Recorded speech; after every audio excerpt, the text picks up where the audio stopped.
कायल और रसा की, यानी कि अगर इजरायली सेना ने गजा पट्टी पर भीषण हमला किया तो फिर रूस बहुत बड़ी जंग शुरू कर सकता है।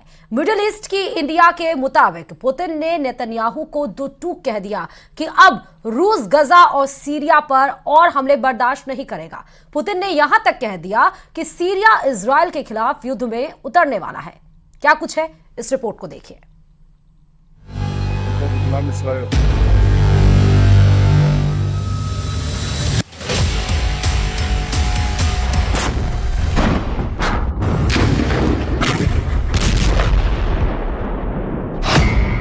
बंद करो गाजा में कदम, पुतिन की जंगी धमकी।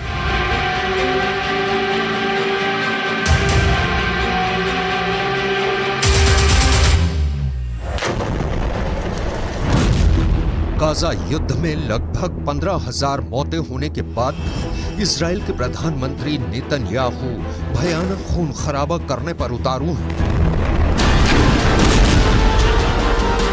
हालात ये हो गए हैं कि पिछले 12 घंटे के अंदर इजरायली सेना ने उत्तरी गाजा में कई जगहों पर सीज फायर को तोड़ते हुए हमास के ठिकानों पर मिसाइलों और ड्रोन से सीधा हमला किया है। लेकिन इस बीच एक खबर रूस से निकल कर आई है जिसने पूरी दुनिया को सन्न करके रख दिया है।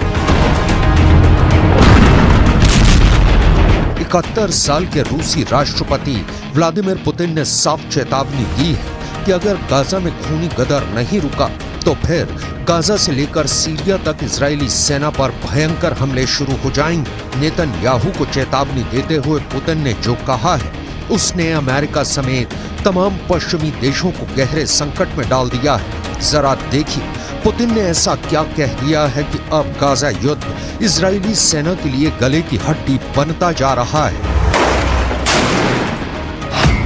गाजा से सीरिया तक रूस का बदला शुरू।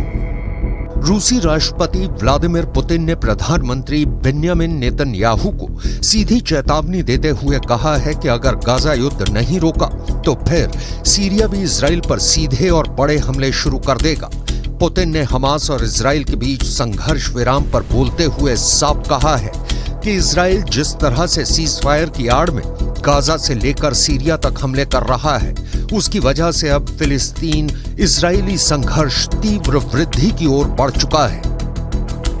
पुतिन ने अपनी चेतावनी में यह खुलासा नहीं किया है कि क्या रूस की सेना सीधे तौर पर इजराइल के खिलाफ जंग में उतरेगी या फिर रूस ईरान और लेबनान के जरिए इजराइल पर बड़ा हमला करवाएगा। खबर यह भी है कि सीरिया में मौजूद रूसी सैन्य अड्डों पर इजराइल के खिलाफ युद्ध की तैयारी पूरी कर ली गई है। हम आपको बता दें कि पुतिन ने इजराइल से साफ कह दिया है कि अब गाजा में मासूम फिलिस्तीनियों की मौत का तमाशा रूस नहीं देखेगा। दावा किया जा रहा है कि मॉस्को ने ईरान, सीरिया और लेबनान को बड़ी जंग के लिए तैयार रहने को कह दिया है। Кровавый переворот на Украине в 2014 году, за которым последовала война киевского режима против своего народа на Донбассе, это не потрясает? А истребление гражданского населения в Палестине, в секторе Газа сегодня, не потрясает?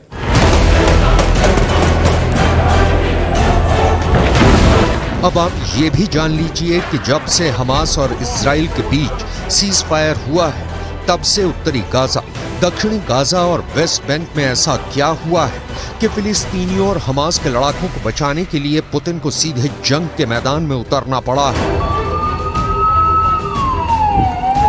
मिडिल ईस्ट और रूसी मीडिया के दावों के मुताबिक इजराइल ने पिछले 36 घंटे में हमास के एक बहुत बड़े कमांडर को सीज फायर के दौरान ही जबरदस्त हमले में मार डाला है। अब सवाल उठता है कि जब सीज फायर है तो फिर इजराइल डंके की चोट पर हमास के टॉप कमांडर या कहें लीडरशिप से जुड़े नेताओं को क्यों मार रहा है।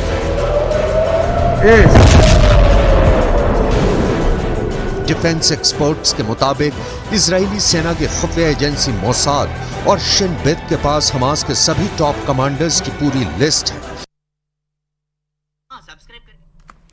और जयपुर से बड़ी खबर की तरफ रुख करते